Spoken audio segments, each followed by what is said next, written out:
Hello, everybody.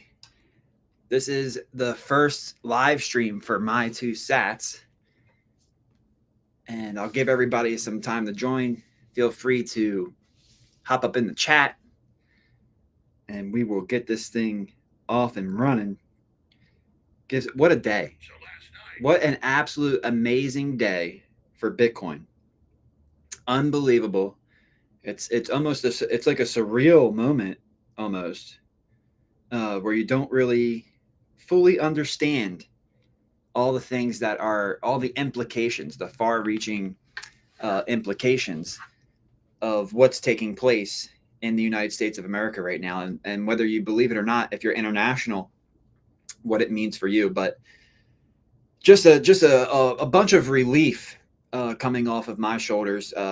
Shared a tweet this morning about a story where I my wife woke me up in the morning and take the kids to school, and she told me, guess what? And I said, what? She's like, Trump won, Trump's president, and the Republicans are going to win the Senate too.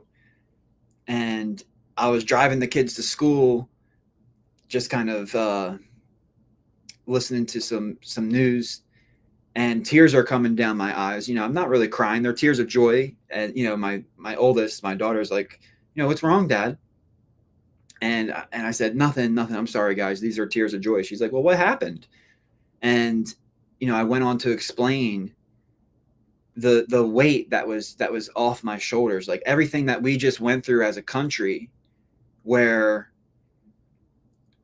it took everything we had, right? Trump had hundreds of lawyers per state watching over this election to make sure that if they cheated, if they tried to steal, then they were going to get caught, and they were going to get prosecuted, and they were going to get charged. And it's just an amazing thing to see. And I wonder if anybody else feels like this, because I'm going to pull up. Let me pull up a screen share here.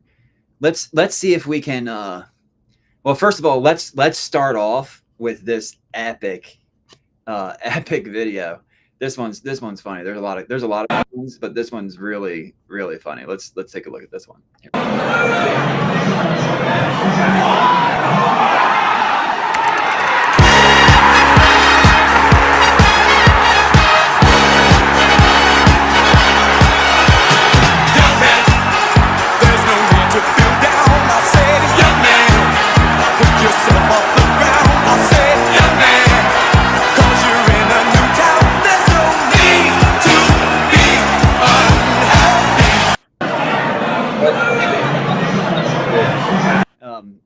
Because that, it feels like that's what it was. It was just this weight lifted off of our shoulders. I actually did a poll. I asked you guys, are we going to learn the results of the election tonight?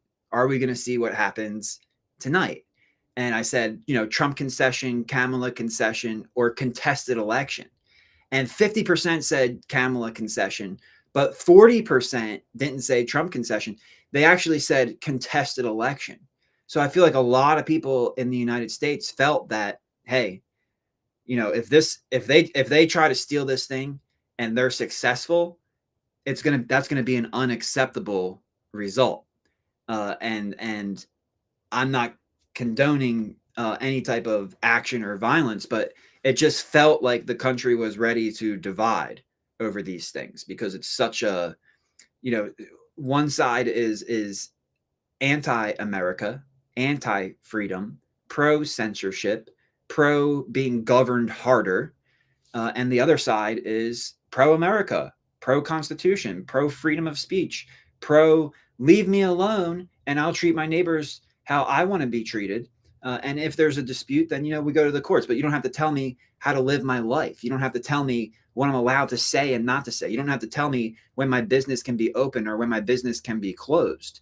And it got pushed to the point where I think Elon is a great example. He's self-proclaimed centrist, right? But the pendulum, it swung so far. They call conservatives radical, but the pendulum's it swung so far left that it wasn't even democratic. It was socialist. It was communist. It was I don't know whether this person is a woman or a man. Like science is telling me that I can't know that. So they're going to identify how they want to identify. And by the way, this man identifies as a woman, and now he holds all of the records and is a women's champion. Like that's how crazy it got. Not just with that, but with everything, even in business, right? Like you want to hire the best employees. You want to hire the smartest employees. You want to incentivize those employees to be with you for the long term. But now you run a business and you have to hire people that don't even speak the native language of your company. These lack of common sense ideas forced even people like Elon, who was center, maybe even center left, to seem like he was a far right extremist. Right? You talk to some of the Democrats or self-proclaimed Democrats, they would point at Elon and say Elon is a threat to democracy. We need to break apart his companies. I saw Joy Reid say we need to break apart his companies. We need to separate Elon from his companies. The government needs to stop having contracts with him. Yeah, okay, there's nobody else in the world that can catch a rocket falling from the sky. And you want to terminate the contract with him and go with the company who got the astronauts trapped in space that he had to go save with his technology? Typical government type decision. And people are just fed up with it from all aspects of life. So it's really great to see that the system still maintains some semblance of trust, right? There was hundreds of millions of dollars invested in policing and governing this election to stop the steal and to make it too big to rig.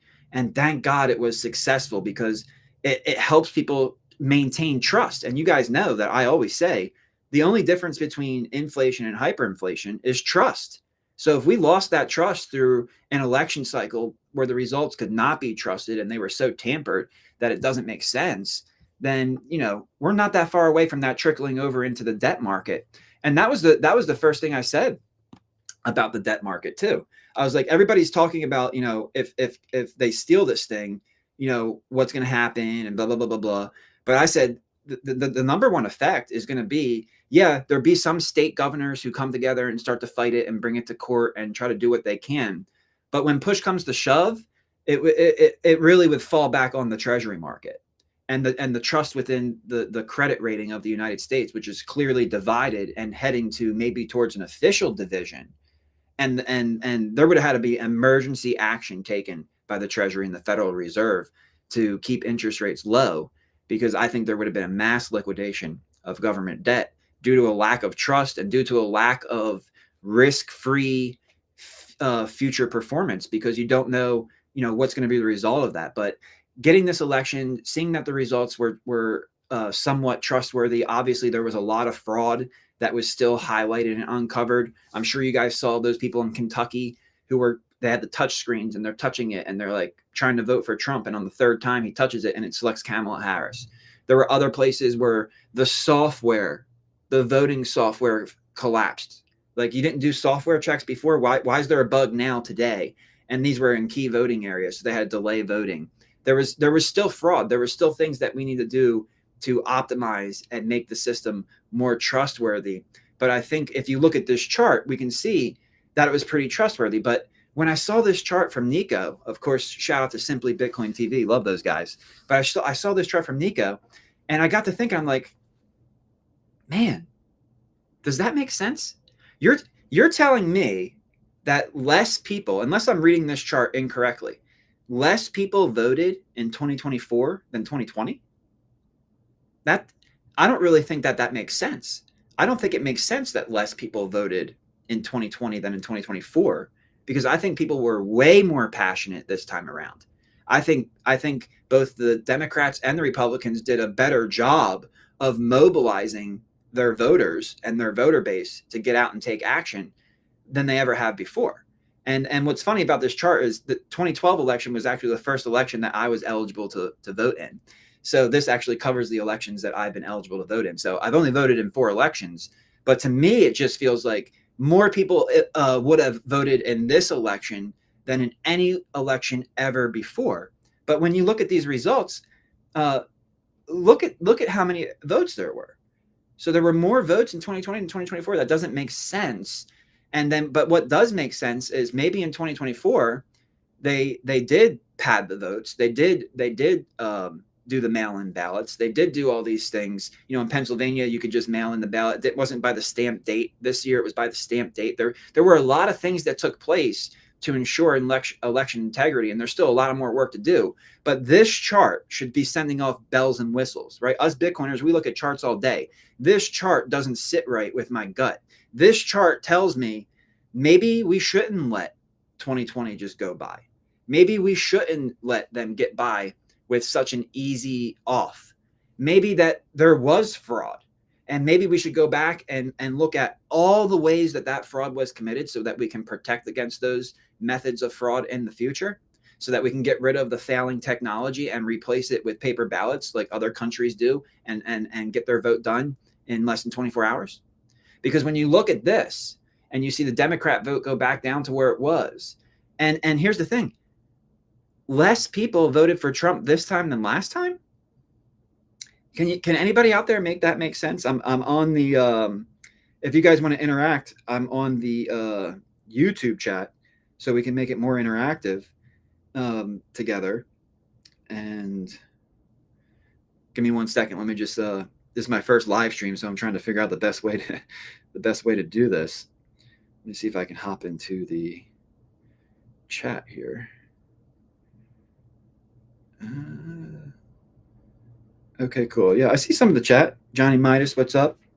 Very cool. Yeah, so if you guys hop on the YouTube chat, I can actually answer any questions you have, or help you direct the conversation. But getting back to what I was saying, there were less. First of all, there were less people that voted overall in 2024 than in 2020, and then second of all, there were less people that voted for Donald Trump in 2024 than 2020. You go on, even the mainstream media was talking about how Donald Trump had picked up votes with every single demographic. Every single demographic, there was a portion of the voters that shifted to Donald Trump.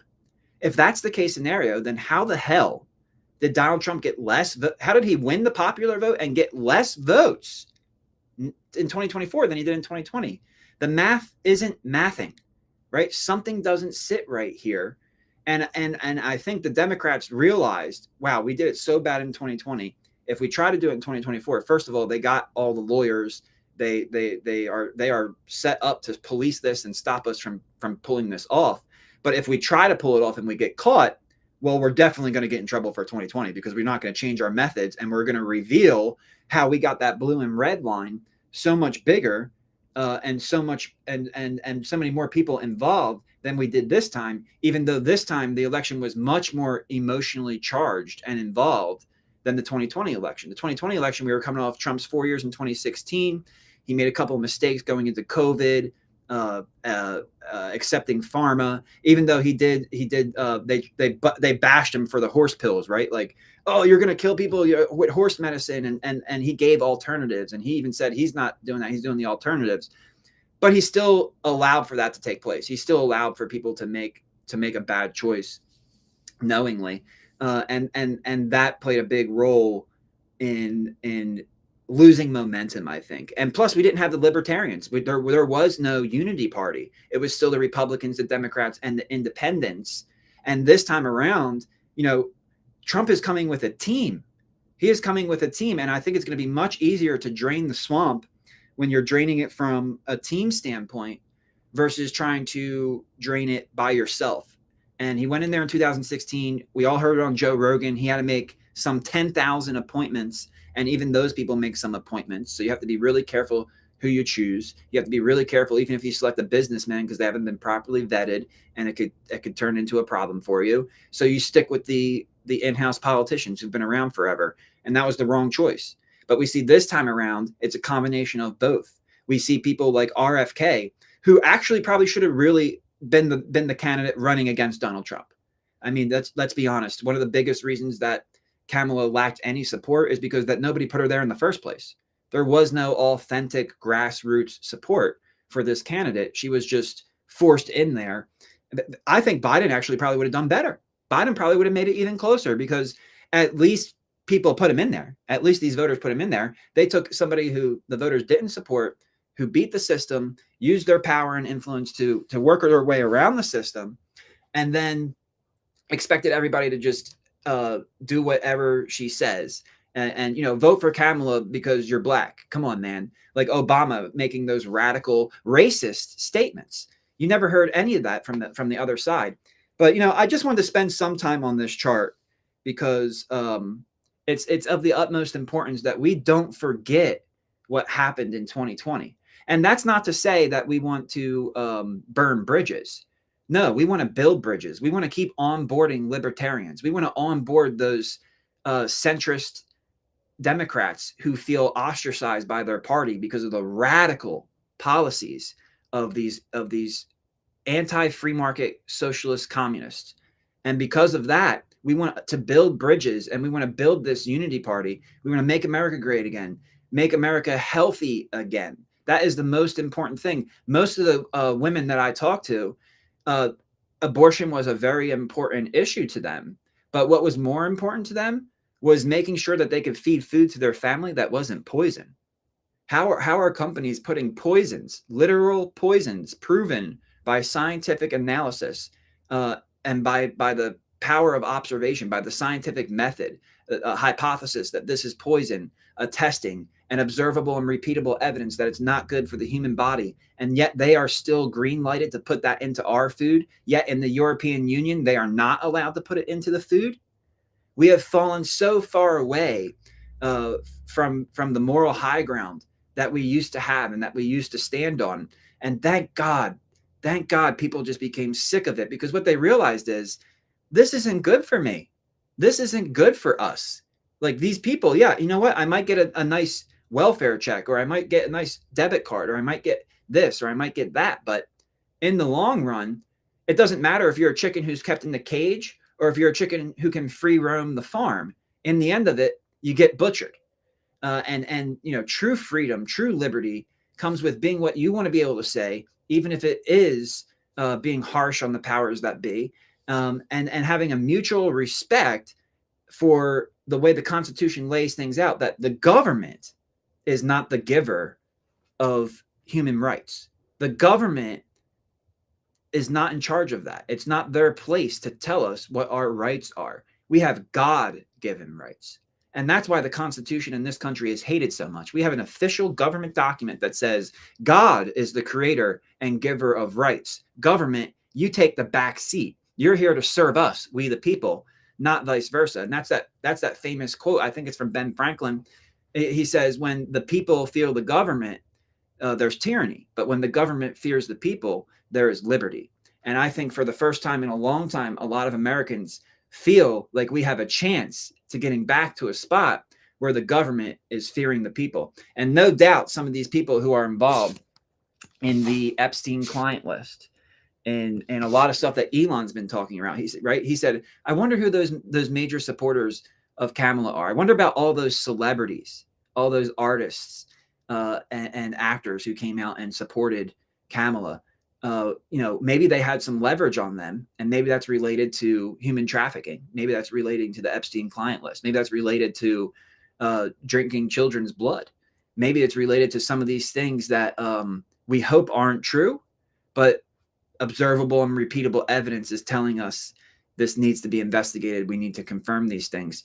And thank God we're at a point where we're going to be able to do that. But before I go off too much on a political tangent, and thanks for putting up with me on that, I just wanted to highlight that this chart, this is fantastic, that I first seen it from Nico.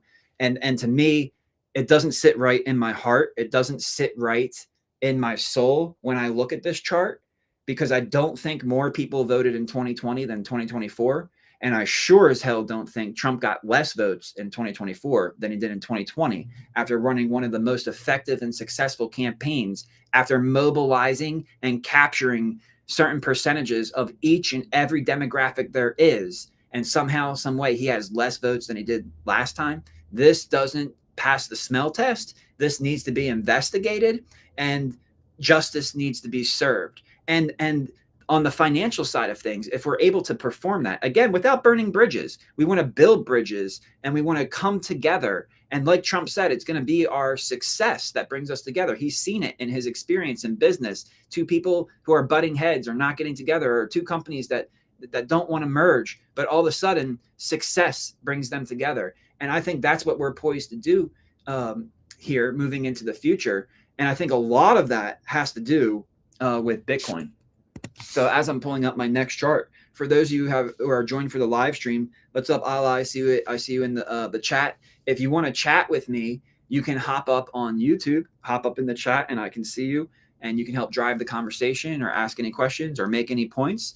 I would love and prefer for this to be more interactive than just me going on a rant. But with that being said, the future of the United States of America, I think, is going to be defined by our Bitcoin policies.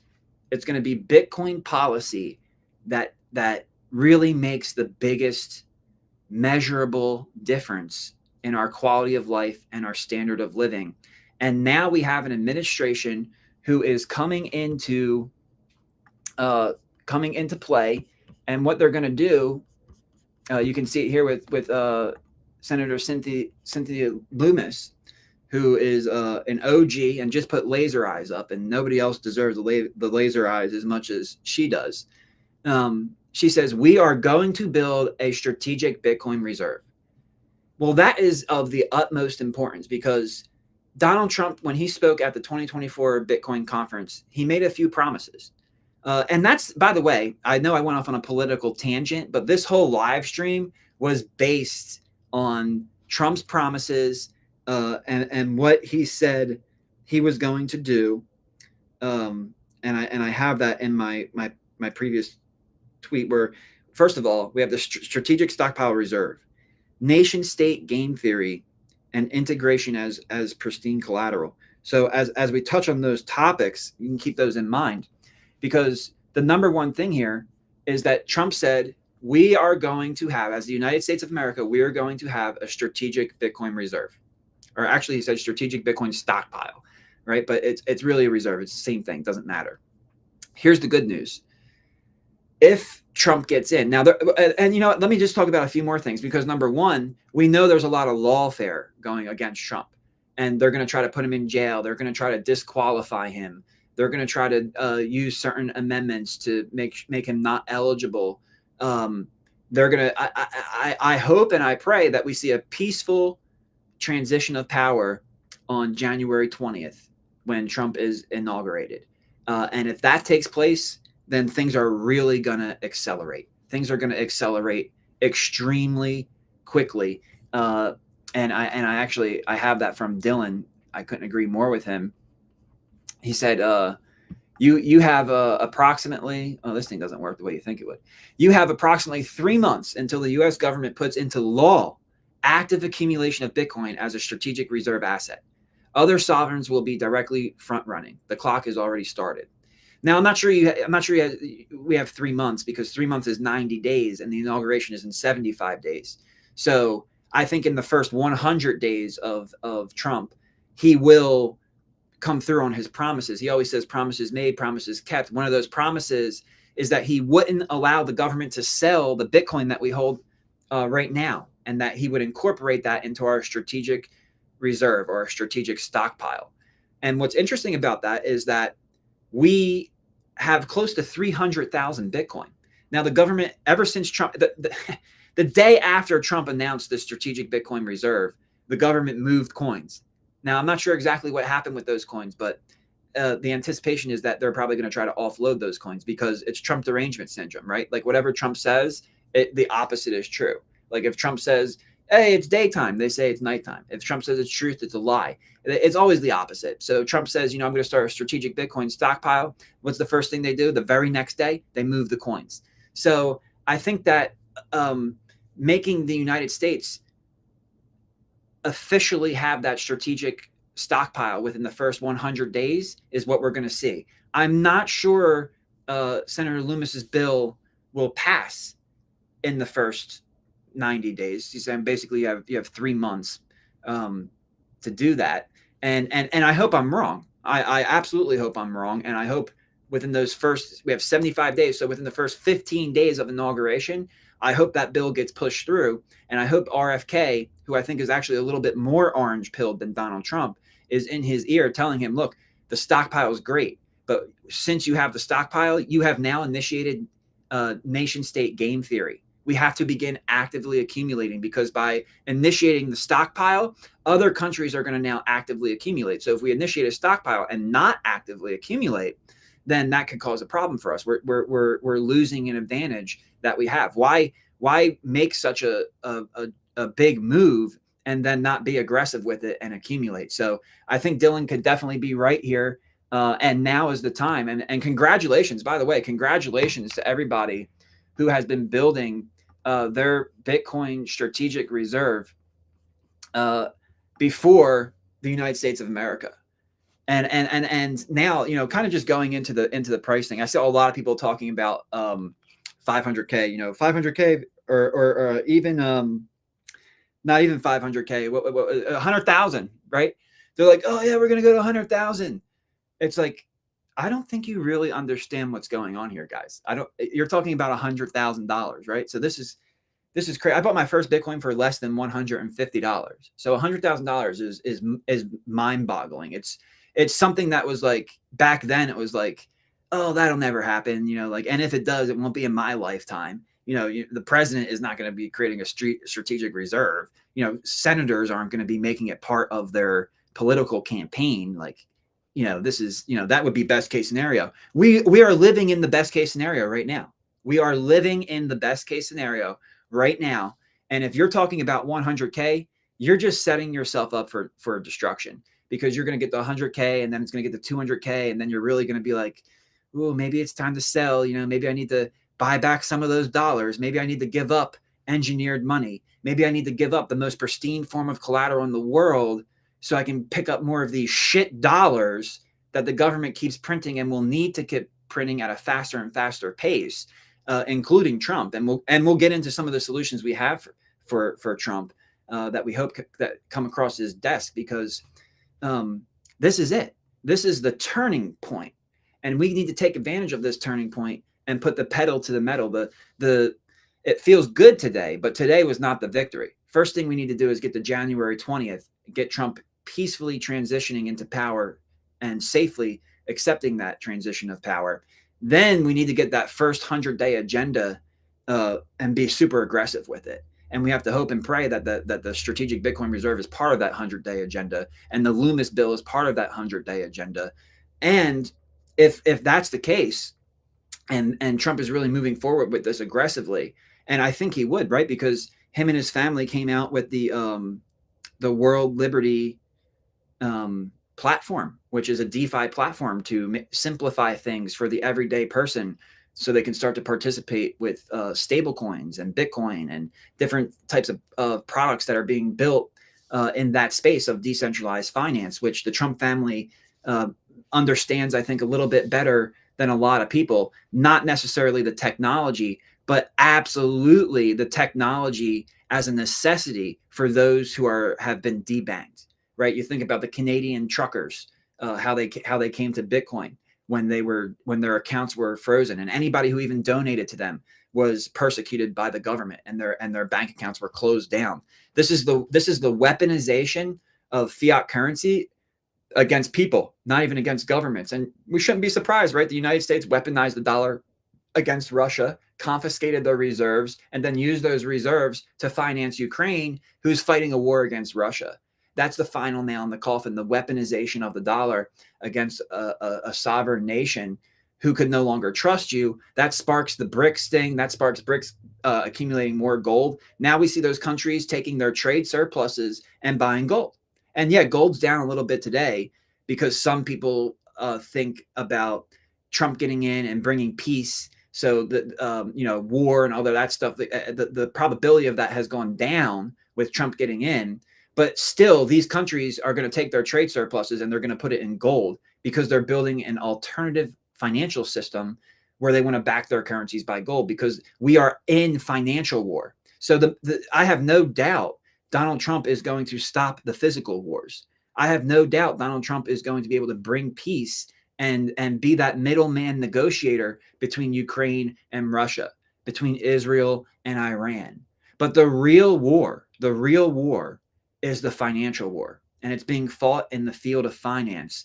And It's actually being fought in the internet economy, because the internet economy is an aggregate economy of the world, and no one economy can compete with that economy. So the internet economy is growing faster. It's less regulated. It's, there's trade-offs to it, but we have true free market interest rates versus stated interest rates. So all of these things come together and really present a problem, I would say, to President Trump. And I tweeted out last night. By the way, before I move on to the next tweet, just a shout out to Hunter Biden's laptop. What's up, man? Michael Schwilla, cool, man. Larry Fink keep mentioning Bitcoin's industrial use case. What do you think he means by that? I've not heard a good explanation. Okay, cool. So yeah, thanks. First of all, thanks for joining the chat. And before I move on to the next tweet, I'll actually answer that question, because I do want this to be more of an interactive, chat-driven live stream versus just presentation style. So before I move on to my next point, I will go ahead and address that topic. What do I think Larry Fink keeps mentioning Bitcoin's industrial use case? Okay, so this has to do with Bitcoin mining. A lot of people see, I was mining Bitcoin in 2016, and into the 2016 halving was like a really rude awakening. Before 2016, I was doing really good. I actually started in 2015. I built my own rigs with NVIDIA GPUs. Then I got into the ASICs. I broke the air conditioner in my home because there was too much heat going off. Like, the whole upstairs just had rigs, and then finally, like, my wife was like, "No, this isn't happening." So then had to get a bigger place, and you just try to scale. And it's good because you're plugging this thing into the wall, you're paying for electricity, and you're getting coins back that you can sell back to the market for more than you're paying in electricity. That creates profitability. So everything was good, and you don't do too much studying because it's working. But then 2016 came, the halving hit. Moving up to 2016, there was a lot of growth in hash rate, so the difficulty adjustment was hitting. The difficulty adjustment slowly chips away profitability, though. The halving reduces profitability by 50% overnight without mercy. So that 2016 halving, along with the difficulty adjustment, was a real big wake-up call for me, which actually led me to building the Bitcoin fair value algorithm. So if you don't follow Bitcoin fair value, or if you're not sub to that TradingView indicator, you can look on my Twitter account and just go follow Bitcoin fair value. I share things there every once in a while. Actually, I haven't done an update in a while. A few people have said, "Hey man, get on the ball and do this." But really, what the reason I'm not really doing it is, first of all, I don't think people would really believe it. I don't think people believe where Bitcoin fair value is. Just look at hash rate, right? Look at how the Bitcoin fair value algorithm is designed. Look at the inputs to the equation itself, and you can piece two and two together. And as Max Kaiser would say, the hash rate derived value of the Bitcoin network is significant. The cost of production is being driven up significantly, and it actually matches better with the $1 million narrative versus the 250,000, let's call it power law narrative, right? Because the power law, in my opinion, the power law makes a lot of sense, especially when you think about hash rate relative to price. I think that power law is extremely interesting because, of course, as hash rate goes up, if those block times are less than 10 minutes, you get a positive difficulty adjustment targeting that a new 10-minute block time, which raises the difficulty, which then raises the cost of production, which then raises the fair value to access the value proposition of the Bitcoin network. And until that until that cost of production gets pushed up to price, that's price discovery. People are asking, what is sovereignty worth? What is financial freedom worth? What is being your own bank worth? What is keeping a couple words in your head and not having to worry about anybody taking your wealth worth? That's what we're trying to discover right now in price. And the value of that is actually a lot higher than the market understands, even with a trustworthy fiat system, because it's not just a medium of exchange. Number one, it's a store of value, then it's a medium of exchange, and it's a unit of account. And we're only right now a store of value. So all of that understanding comes through this mining process, and all of these corporate miners, and a shout out right now to Dan Roberts of Iron, and to Matt Schultz of CleanSpark, two of the best leaders at the helm, in my opinion, in the industry. The amount of knowledge that they're gaining through these cycles is just going to make them bigger and stronger each time. But when Larry Fink says the industrial use, use case, and let's see, you said some additional things here. I took it to mean something along the lines of Bitcoin as a foundational financial instrument, not the mining space. Thanks for the clarity.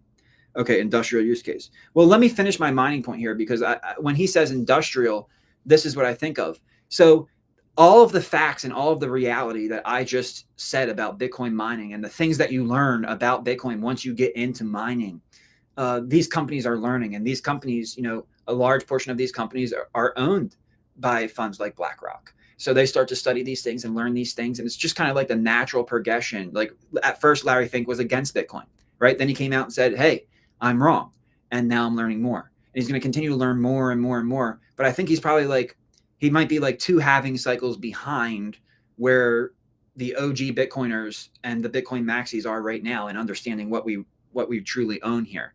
And that industrial use case for Bitcoin mining, in my opinion, is really, it plays an important role, because in his mind, in Larry Fink's mind, he's seeing Bitcoin be applied to different business models to increase bottom lines, right? So let's talk about power generation. So when you talk about gas flaring, well, when you can capture that flare and use that to power your miners and then increase the bottom line of that energy production, what you're doing is you're making that business more efficient.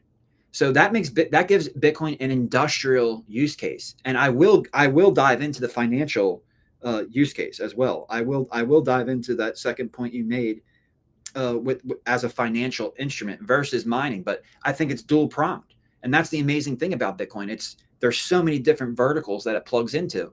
So you see energy waste. Bitcoin comes in, captures that wasted energy, and makes the operation more profitable. That means that it's easier to raise money. It's easier to expand. It's easier to secure the grid. It's easier to do all of these things because it's an economic incentive that makes the business and the industry and the country and the infrastructure stronger. And if you look at CleanSpark, what they're doing and what Matt is leading them to do, making the lives of the communities, of the people that they are operating in, better. He tells a great story of when he went into a diner and they're wearing their CleanSpark shirt, and they literally, the patrons of the diner wanted to buy him and his team their food, because the way CleanSpark is set up, they were eating up all of that extra energy. And because the municipality was more profitable, it actually lowered energy prices. And because it lowered energy prices, these people are seeing their energy bills go down. Well, when their energy bill goes down, that frees up that money. And now you can spend that money to increase your quality of life and your standard of living. This is how Bitcoin, even in an industrial use case that benefits a company, is still making the lives of we the people better. So whether the people know it or not, Bitcoin is still making their life better because the application of Bitcoin mining to increasing bottom lines through capturing wasted energy. But what about heat capture? I've seen Bitcoin mining rigs, their heat goes into a greenhouse. And then in that greenhouse, that ambient temperature helps the plants grow in a way that where if they did not have that heat, they would not be able to grow. And now all of a sudden that growing business doesn't care about what season it is. Now it's opened up a whole new quarter or two of operational output, and that increases bottom lines, and that makes the business more profitable. So when you have proper economic incentives, I think Larry is starting to see the industrial use case of Bitcoin means that Bitcoin mining can actually be integrated into multiple business models to optimize the business, to increase the bottom line of the business, to reduce risk of investment in the business. And it's a complementary tool to help a business be more profitable, expand easier, and offer debt in a lower risk fashion. So when you say industrial, that's what clicks in my mind. But you also said, and shout out, by the way, I'm looking at the YouTube chat. For those of you who are joining along, you can hop on YouTube, hop in the chat, and we can drive the conversation together. Michael, you said, I took it to mean something along the lines of Bitcoin as a foundational financial instrument, not the mining space. Thanks for the clarity. So, yeah, absolutely. Are you kidding me? I think Larry Fink is quickly finding out, and if not through him, then definitely through Howard Lutnick at Cantor Fitzgerald, that Bitcoin is engineered money, right? So we have the natural and we have the engineered, and this is amazing because we have like a candle, a natural, fire, a natural source of light, and we engineered the light bulb, right? We have a horse and we engineered the horsepower into the car. We have a pen and paper with writing and even the printing press, and we've engineered lines of code that represent written text through our devices. So we go from natural to a technological innovation and an engineered solution. Well, we have natural money, which is gold and silver, and of course we have fake money, which is fiat currency, and it's not even money, right? Remember the difference between money and currency. But now we're not dependent upon that natural money because we did learn a lot of great characteristics. I mean, I think we know as much about money as we know today because of gold. So gold was really important in helping us understand the characteristics of money and what the important traits of money are in its natural form. But now we have an engineered money. Now we have a technological innovation. Now we have a strategically designed asset class that leverages the natural laws of economics and price discovery to empower its holders, to empower we the people. And once you understand that, Bitcoin goes from being some risk on tech innovation to the most pristine form of collateral in the world, which makes it one of the most important financial instruments in the world. And before we end this live stream, I am going to touch on the financial innovation that we're working on at People's Reserve, which I tried to pull up on here. I'm doing my screen sharing, but I'm doing what I always do, guys. I'm going on and on here. But this is why I love the community chat. The community can drive the conversation. So I'll hop back here before I go to the next thing. So Michael, thank you so much for those questions and for participating in the conversation. I'm going to come back to answer that financial instrument question when I hop into People's Reserve Bitcoin bonds and People's Reserve self-repaying mortgages, because people are going to wake up real fast now, and especially now that we have a friendly administration that's ending Operation Choke Point, that is going to go from lawfare and attacking the industry to supporting the industry, to supporting innovation, to creating jobs, to bringing value into the country. It's a game changer, and we couldn't be more excited at People's Reserve for an easier path to offering our services in all 50 states and playing a role in innovating and to be frank with you, to save the fixed income industry, because there's no such thing as fixed income when your fixed income is negative. But we'll dive into that more. Let's see. The NYC and Griff Show. What's up, guys? They have a great podcast, guys. If you haven't checked out their podcast, go over and check it out. You're crazy if you don't. Great guys, very smart guys, and phenomenal content. They said, "What's up, CJ? Hope all is good in the hood. How would you expand on the statement? Bitcoin has no top because fiat has no bottom." Yeah, I mean, it's kind of self-explaining, right? Like Bitcoin has no top because fiat has no bottom. There's only 21 million coins of Bitcoin, right? So the more demand there is on Bitcoin, the higher the price has to go. In other words, when the United States creates its Bitcoin strategic reserve, and other countries who are, by the way, behind El Salvador, behind Bhutan, behind other countries that are actually mining Bitcoin and acquiring and accumulating Bitcoin, all the mid-tier, it's like, it's really funny. It's like that meme where you have the crazy low IQ person, and then the mid curve, and then the high IQ person. And it's like, it's probably not a perfect analogy, but the United States is like the high IQ, not because we're smart. We're not smart. I'm just saying we're high IQ because we're the strongest economy, the biggest economy. And then you have the mid curves, like the European Union, and all these, midterm economies and stuff. And then you have the low end of it, the low IQs, like us, right? The plebs, the 80 IQs. And it's these smaller countries, it's the smaller economies who are just looking for a way to get out of debt slavery, looking for a way to break the shackles from the IMF and the Bank of International Settlements, looking to break free and not have to depend on those centralized authorities in order to attract investment into their economy or to increase the quality of life and standard of living for their citizens. And they've taken these steps and they found hope in Bitcoin. All these other countries are going to have to catch up to them. They're going to have to catch up to them. And when they do, eventually they're just going to print the money to buy the Bitcoin. That's what's going to happen. It's going to be a race to zero. It's going to be who can print the fastest to accumulate the most Bitcoin. And if you don't believe me, just look at Michael Saylor, right? 42 billion, 21 in dilution and 21 in debt offering.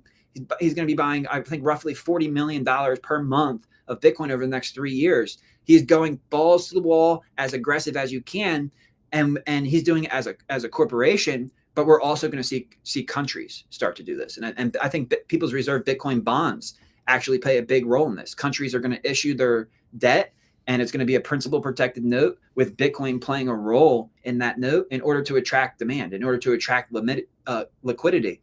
There'll be no such thing as these negative yielding. We have Michael Saylor says it best. We have $300 trillion of capital sitting at negative real yields. Yeah, nominally you're getting a return. But look, it doesn't matter if you get 5% on your money when the prices of things are going up 10%, because that means at the end of the year, you're buying 5% less stuff.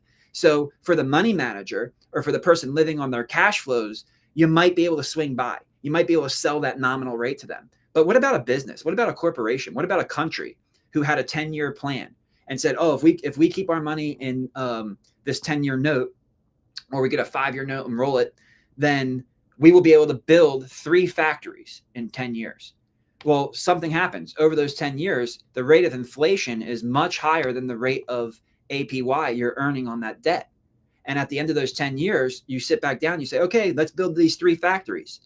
And everybody at the table is like afraid to say it. And they're like, yo, I don't know how to tell you this, but we barely have enough money to build 1 factory.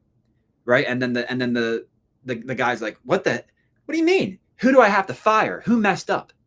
No, nobody, sir. It's just that the real rate of return on this was actually negative. And then you start to say, well, where can I get a real positive rate of return? And I think right now, because we don't have the financial innovation that we're going to see in with the future of finance being built around Bitcoin equity in products like People's Reserve Bitcoin bonds, the answer is gold. And that's why those trade surpluses are not being recycled. Those trade surpluses used to be recycled back into U.S. government debt. Now they're being recycled back into gold, because at least gold keeps up with inflation. And for those of you who haven't yet seen one of my most viral and appreciated tweets, I think, because people always reach out to me and say, this is amazing. I never heard it described this way. Where I talk about the difference of gold. So here it is right here. It's this picture. It's in my highlights, but it's easier to look for this picture to find it, I think, where I talk about the difference between gold and Bitcoin, the difference between natural money and engineered money. And when we look at that difference, we can easily start to say, yeah, Bitcoin has no top because fiat has no bottom. They can just print, and eventually they're going to be forced to print to buy. And that means all of these models are really going to be absolutely destroyed when we get to that point. Remember the S curve of adoption, right? We're probably 3 months away from that small little uptick at the bottom of the S curve. So we're for people talking about 100,000, I think you're way off base. And remember, it's the same mathematical move to go 20x from 3,000 to 60,000, which it went higher than that, right? The top was not 60,000, but to go from COVID 3,000 on the back of lowering interest rates and quantitative easing to 20x to 60,000, that's the same mathematical move of Bitcoin going from 50,000 and then lowering interest rates and eventually quantitative easing, going 20x to $1 million. It's simple math. It's the same mathematical measured move and the same level of demand. People think, oh, well, you need more money. No, the same level. That's why they have the multiplier, right? The multiplier works that way because of absolute digital scarcity. And that's what turns off a lot of traditional analysts. They're not anything else in the world. If there's enough demand, you just create more of it. You cannot create more Bitcoin. Nobody can create more Bitcoin. It's that simple. You can temporarily create more Bitcoin by writing debt notes against it if you're trying to sell some paper Bitcoin or something, but eventually that gets washed out. You cannot sustainably increase the supply of Bitcoin beyond its 21 million. And for that reason, fiat has no bottom and Bitcoin has no top. Great question, NYC. Thanks for participating. Michael, big fan of CleanSpark. Yeah, for sure. Griff, same NYC and Griff show. Also, would love to hear your expansion on the fact that Bitcoin is real world physical work due to the mining process, electric consumption, electric production, sourcing raw good. Yeah, so I kind of went deep on that already. I don't know if you missed that, but somebody asked about Larry Fink's thought process on the industrial use of Bitcoin.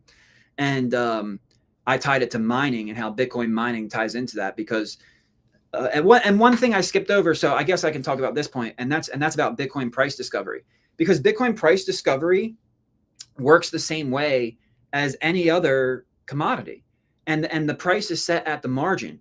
Whose margin? The producer's margin, right? If the producer creates a water bottle and it costs them $1 to create the water bottle, the all-in cost of production, so land, labor, and materials, sets an all-in cost of production of $1 per water bottle. That producer cannot sell the water bottle for less than $1.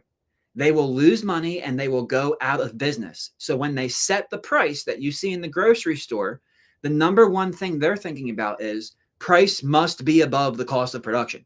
Because if price is above the cost of production, I can make money. Now, this is where marketing comes in. How can I brand my water bottle? How can I market my water bottle so that instead of selling it for $1.50, I could sell it for $3 because, Michael Jordan drinks my water, or because of this or because of that. Marketing, all of that branding, all of that is designed so that the producer can charge a price that's highest above the cost of production. And they will push that limit as much as they can in a free market. And they should, because that's how the free market price signal works. We don't want CBDCs where they tell us how much everything costs and how much milk we can buy and how much chicken we can buy. And, oh, you voted for Trump, so you can't go on vacation. You can't fly on the plane. You can't use the buses. We don't want to be told what prices are. We don't want stated interest rates and stated prices and the government allocating resources. We depend on the free market price discovery signal. And the fact of the matter is that free market price discovery signal is set at the margin based on the cost of production. And if the producer says, I got a $1 cost of production water bottle, I'm going to sell my water bottle for $7 a bottle, and I'm going to make $6 a bottle, and I'm going to make a fortune. Well, what stops him from doing that? Well, first of all, it's competition. Because if your competition can also produce the water bottle for $1, or maybe your competition isn't as good as you and they're producing the water bottle for $1.50, they'll still undercut you. They'll say, well, he's selling for $7, I'll sell it for $6. Right. And then it forces the other guy to say, well, I guess we don't really need to sell it for $7 and we're not selling anymore because he's selling his for $6. So I'll sell it for $5. And the other guy goes, well, I'll sell it for 4, 3, 2, 1. What happens? That free market competition pushes the price down towards the cost of production. That's why Satoshi said that all commodities trend towards their cost of production. And I want to get that tweet up here too for you guys to check out. There it is right there. This is Satoshi's quote. The price of any commodity tends to gravitate towards the cost of production. If the price is below the cost of production, then production slows down. Why does it slow down? Because the producer is not going to create more supply when it's at a loss. He can't take the loss. He's going to lose money. He's going to go out of business. So the natural free market price discovery cycle is designed to push prices towards cost. How do we determine that cost when it comes to Bitcoin? Well, it comes down to land, labor, and materials. And your all-in cost of production. By the way, if by some miracle Michael Saylor is watching this, oh, I see like a Wall Street guy in there, gulag. So maybe Michael Sullivan. Thank you for your response. I appreciate your insights. Thank you, man. I appreciate you hopping on. Let's see. I think we need to differentiate. Todd Man 67. I think we need to differentiate between BTC as a financial instrument and as pure property. Yeah, again, Bitcoin bonds make bonds great again. That's right. We're going to make bonds. We're going to make bonds great again. Griff, that's right. Todd, that's an interesting thought process. In your opinion, what's the use case for these two, and can they not be true one thing in the same? CJ, you're highly underappreciated. Well, thank you guys. And again, go check out their podcast. It's fantastic. We had a great episode, and they have many great episodes. They're very good thinkers, and they ask great questions. It's well worth your time, and it's deserving of a follow.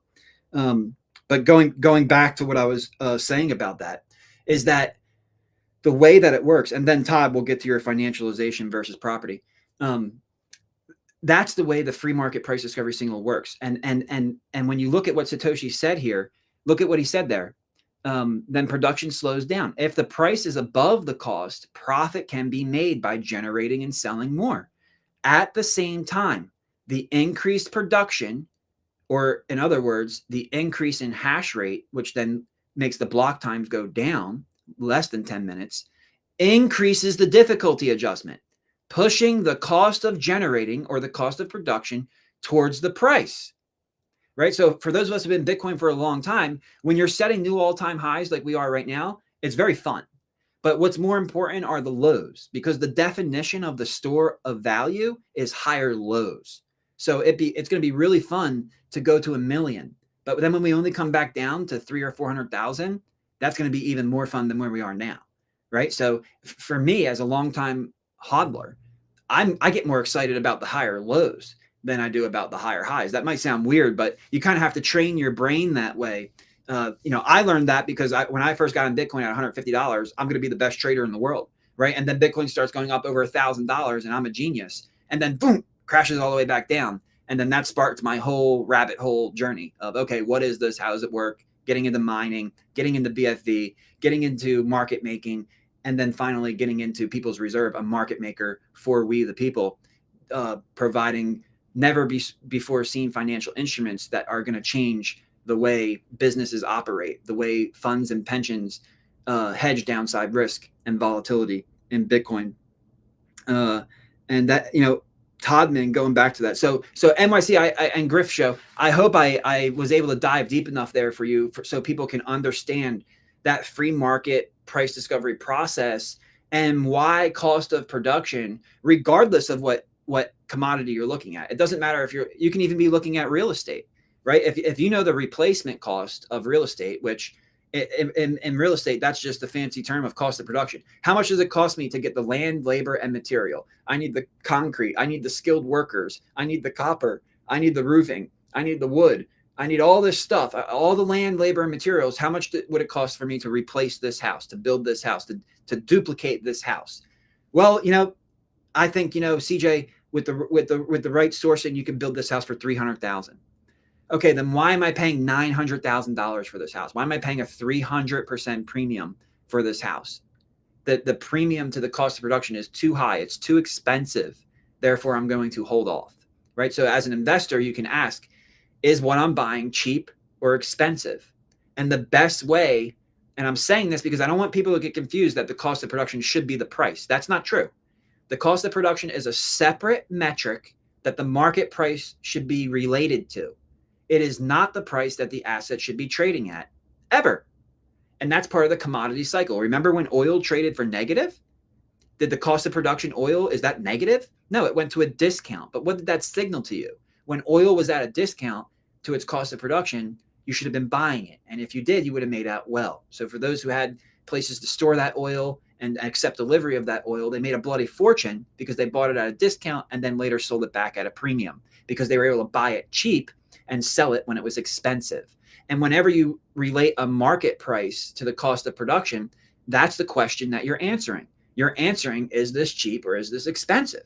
And that's the commodity cycle, going from fair value to a premium, back down to fair value to a discount, back up to fair value to a premium, back down to fair value to a discount, and it repeats itself.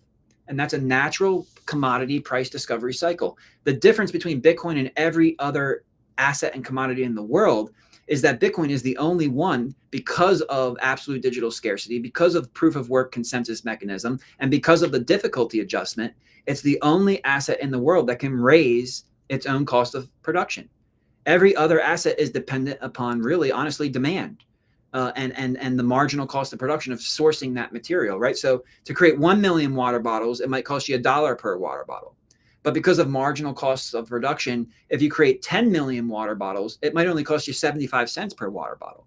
At the same time, if you create 100 million water bottles and you have to source that much more material, it might cost you $1.50 per water bottle. So you have to find the sweet spot of that marginal cost of production, and then that's when you can start to expand supply.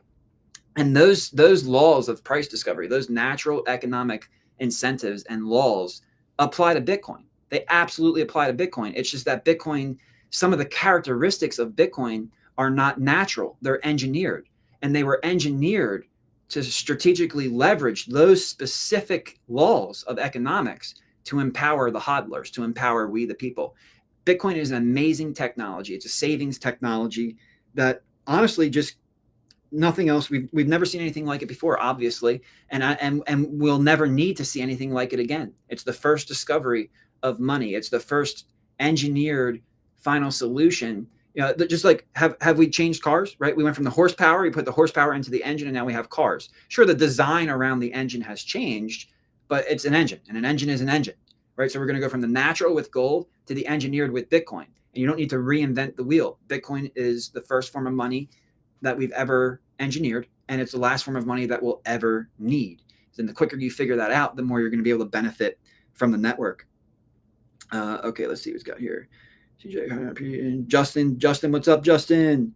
Okay, cool. So yeah, if you guys want to hop in on the YouTube chat, you can help drive the conversation. Right now, I'm going to go back to Todd because he made a good point. He said, I think we need to differentiate between Bitcoin as a financial instrument and as pure property.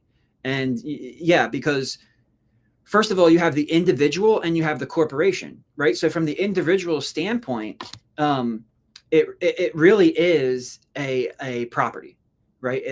You want it, you want to buy it, you want to hold it, and you want to never get rid of it. But that's kind of where like the financial instrument aspect comes in. It's not that Bitcoin is being changed from pure property to financial instrument. It's that the foundations of finance are being recalibrated to be built around Bitcoin equity, the most pristine form of collateral in the world. Because when you make a contract between a lender and a borrower, it makes the most sense to use the most pristine form of collateral in the world. And the lower the quality of collateral, the higher risk there is. Just like the lower the credibility of a counterparty, the higher the risk is. All of these things play a role, and Bitcoin has the lowest risk when it comes to that setup, especially when you talk about different L2s and different solutions that we have, even on-chain solutions for contractual agreements between a borrower and a lender. So I think it's a very gray area. Yes, it's property for the individual, but is it property for a company? Maybe it could serve as property for a company, but it's also a financial. You can use financial instruments, right? You can use financial tools built around Bitcoin equity to leverage it. That's what makes Bitcoin so amazing. It's not just property, right? It isn't. It's not just property. It's beyond property, because the different innovations we're going to see coming to the market very soon actually are going to demonstrate that by holding Bitcoin, you're not just benefited through the store of value aspect.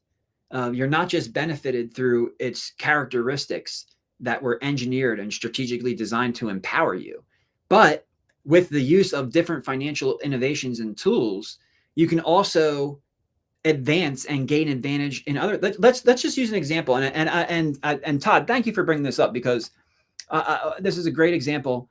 And I actually I'm actually gonna finish the live stream talking about Bitcoin bonds and how the Trump administration can use Bitcoin bonds.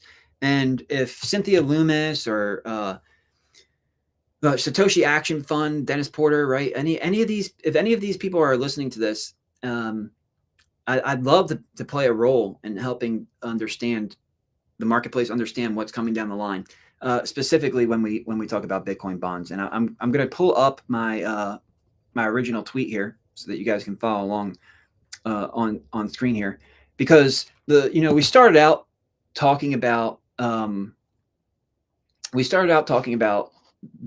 Trump winning and what that meant for Bitcoin, and how an administration that is friendly towards Bitcoin and not attacking Bitcoiners and not attacking developers, how that's going to open up the entire industry in the United States.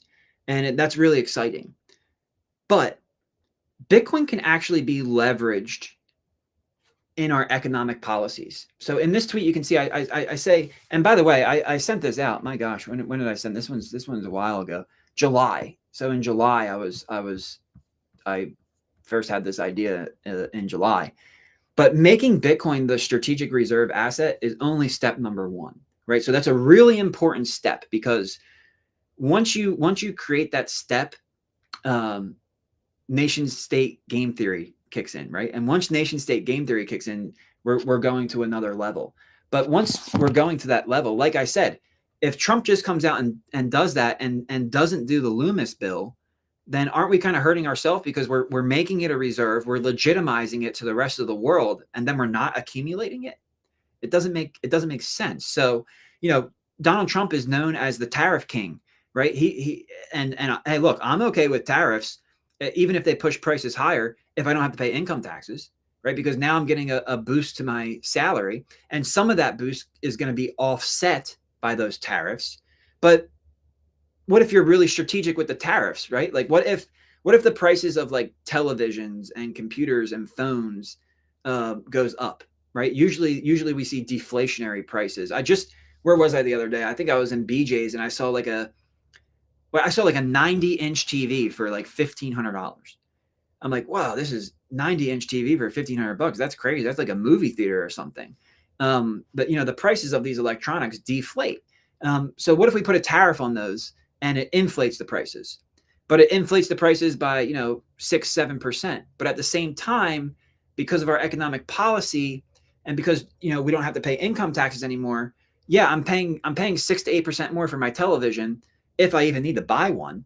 But I'm making 10, 12, 20% more cash flow. So when push comes to shove, it's just like the real rate, right? If you're earning 5%, but the rate of inflation is 10%, you're losing 5% purchasing power. Well, if you're paying 10% more on average for these different things that tariffs have been put on, but you're earning 20% more, well, then you're buying 10% more stuff. The quality of your life and the standard of your living has gone up. And I think with Trump already being open up to Bitcoin and already being open up to these to innovation, the United States of America should collect its tariffs in Bitcoin. And then when it collects that tariff in Bitcoin, it should then issue a Bitcoin bond. And if you don't know how the Bitcoin bond works, just go into my highlights and take a look at the Bitcoin bond. I'll do a quick review of it real quick. Let's say the United States collects, in this case scenario, let's just use the real numbers. We'll follow along in the tweet. And in 2023, the United States collected $80 billion in tariffs, right? So $80 billion is not that much. We collect $4.4 trillion in tax revenue. So $80 billion is like a drop in the ocean compared to the trillions of dollars we collect. So there needs to be some type of optimization. There needs to be some type of strategy. And when you incorporate a Bitcoin bond strategy, watch what happens mathematically, right? So assuming that the tariffs were paid in Bitcoin and were sold via Bitcoin bond issuance on a monthly basis, the U.S. government could have raised an additional $400 billion by increased treasury sales. That's almost 10% of all 2023 tax revenue. And that's with just, a couple of tariffs here and there. If the tariff taxing system worked the way the founding fathers anticipated it to work, which would be enough, it would create enough income to run a small federal government, then there would have been no need for the income tax. But we know the income tax was about the United States becoming a corporation and about the tax flow being what's leveraged to issue all the debt, and it creates and it sustains the fiat system, and it creates the dependency upon that cash flow. But if we can transfer that dependency out of income tax and into tariffs, even what we're doing right now, we could cover almost 10% of all 2023 tax revenue. So if you optimize this, you can raise a significant amount of money. But the United States would turn $80 billion of tariff income into over $400 billion of income. And here's how it works. We collect the $6 billion of BTC in tariffs in 1 month based on the 2023 numbers. At the end of the month, the U.S. Treasury announces a Bitcoin bond auction for $30 billion. Why? Because $6 billion is the 20% of the $30 billion. And the way the note is structured, 80% of the raised money goes into the government debt and 20% goes into a Bitcoin position. Something really interesting happens when you do this. After the 5 years, the money that you raised, the $24 billion that you raised that went into the debt note at 4.5%, it matures at a value of $1 billion. Or excuse me, it matures at a value of the original investment of $30 billion, right? $30 billion. So at the end of it, the lenders, this is what's important, right? The lenders, because lenders are the ones who are getting screwed over right now. And if you think about it, it makes sense, because who are the biggest borrowers in the world, right? The biggest borrowers in the world are banks and the governments, right? Because when you deposit your money at a bank, they pay you interest because you're lending them your money. And then the government is obviously, they're $36 trillion in debt with $219 trillion of unfunded liabilities. Governments are the largest borrowers in the world. And the lenders are we the people. So of course they've manipulated the system in order to benefit the borrowers and to penalize the lenders. And that's what Michael Saylor is leveraging, that understanding. He's issuing debt to buy equity that appreciates at a value faster than the interest rate he has to pay on the debt. So at the end of it, there's more asset equity value on his balance sheet than there is liability value. It's absolutely genius. But we can also apply this to the federal, state, municipal, and corporate level. And that's what people will be able to do at People's Reserve. At People's Reserve, you can come to us. We'll help you structure that debt and issue that debt in our marketplace to people who are interested in lending into a product that delivers a real rate of return rather than a negative real rate of return, a positive real rate of return of Bitcoin bonds. And how does that work? Because here's a really important concept. When I go to some of these people, I say, hey, would you invest in Bitcoin? They say, son, I've been in this market longer than you've been alive. Plus, our charter says that we're not even allowed to invest. We're lenders. We need to lend. When you invest, you add risk to your portfolio. When you lend, you mitigate risk. So, unless I can lend into Bitcoin, I'm not really interested. I can't invest. I can't swallow the downside volatility, right? And if you're like a business, like an insurance company, you can't put Bitcoin on your balance sheet, because what if there's a hurricane? What if there's a natural disaster where there's going to be a bunch of claims coming in, and it just so happens to be in the middle of a Bitcoin bear market, and now you have to lock in a loss on those holdings. That Bitcoin, when it's negative, basically becomes illiquid. It's the same thing that happened to the banks. They created the bank term funding program. They never created the insurance term funding program, though. So the downside risk of things is really important in business models. Yeah, individuals can swallow it. Individuals can hodl through it. But businesses that are planning and business models like the insurance model, you can't take these big hits, because you need a cash equivalent. You need something that holds its value, but then also reserves upside potential. And to this date, the only thing that can do that is risk-free government debt. But we're going to see it on the federal level, the state level, the municipality level, and even the corporate level in the People's Reserve marketplace, because you're going to issue that debt. And over the course of the 5-year note, the debt matures at the value of the original investment. So if Bitcoin goes to zero, you don't lose any money. If you lend $1 billion into a Bitcoin bond, the $800 million goes into the principal protected note portion, which is the government debt, the risk-free debt. The $200 million goes into the Bitcoin. The $800 million after 5 years turns back into $1 billion. So what's left over is the Bitcoin, the $200 million of Bitcoin. So if Bitcoin goes to zero, the debt matures at $1 billion value. You invested $1 billion, you were paid back $1 billion. You lost nothing. What did we do? We just eliminated the downside volatility risk of Bitcoin.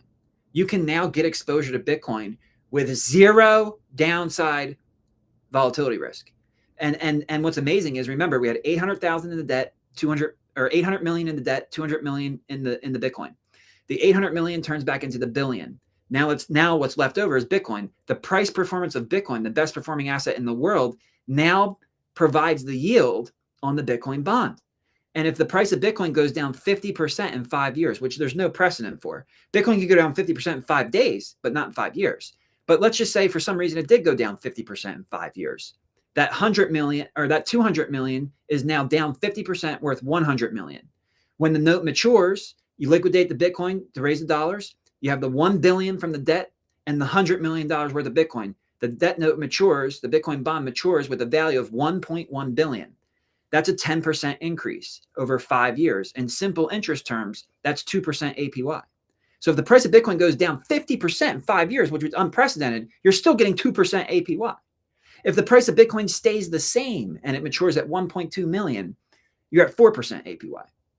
Now, what if Bitcoin actually does what we think it's going to do? Because nation state game theory is starting. The United States is going to accumulate Bitcoin. China is going to accumulate Bitcoin. Russia is going to accumulate Bitcoin. BRICS is probably going to wake up and say, what the hell are we doing with gold? We need Bitcoin. They left that door open. What a miracle that was. And if Bitcoin maintains its 10-year CAGR of 60%, over 5 years, it will be 10x higher in price. And that means that 200 million would now be worth 2 billion. So the $1 billion investment would mature at a $3 billion value. That's 200% over 5 years. That's 40% APY. 40% APY in a debt product that eliminated your downside risk, but maintained and leveraged Bitcoin volatility for upside exposure. This changes how fixed income works. This changes how balance sheets work. This changes how business models work. This changes everything because we have now incorporated the most pristine form of collateral as a source of backing, as a source of providing real positive rates of return when investing in government, federal, state, municipal, or even corporate debt. So I think, as a financial instrument and as a piece of property, Todd, there's a big future for everything that's going to be built around Bitcoin because it is that engineered money, that most pristine form of collateral in the world.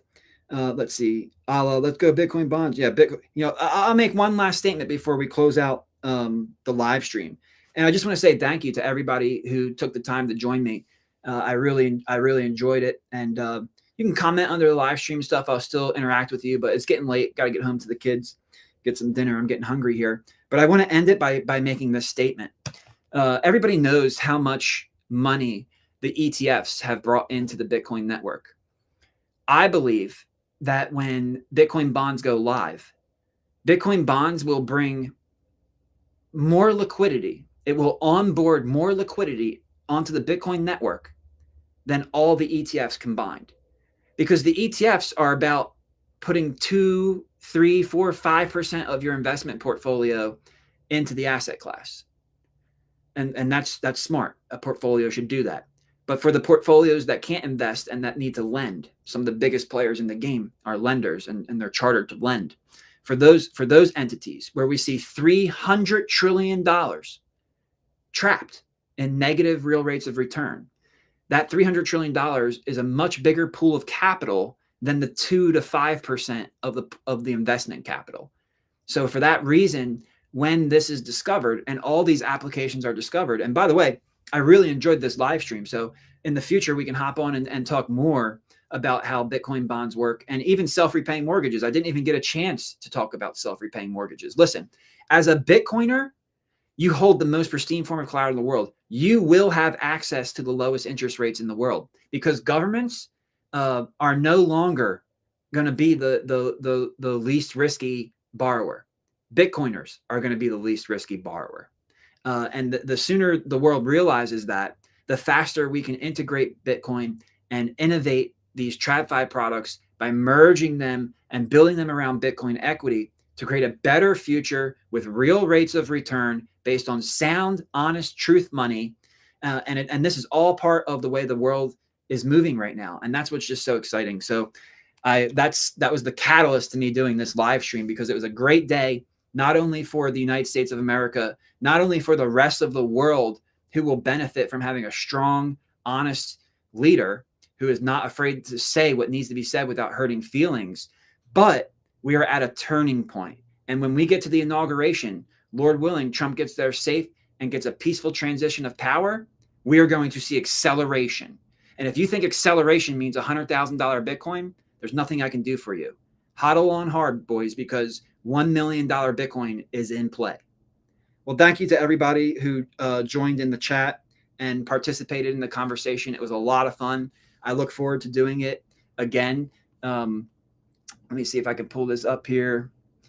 And maybe I'll just stop doing this. There we go. Okay, fantastic. So hope everybody liked my shirt. I hope everybody is having a great day. Thank you so much for joining me. And I look forward to the next time. God bless you all.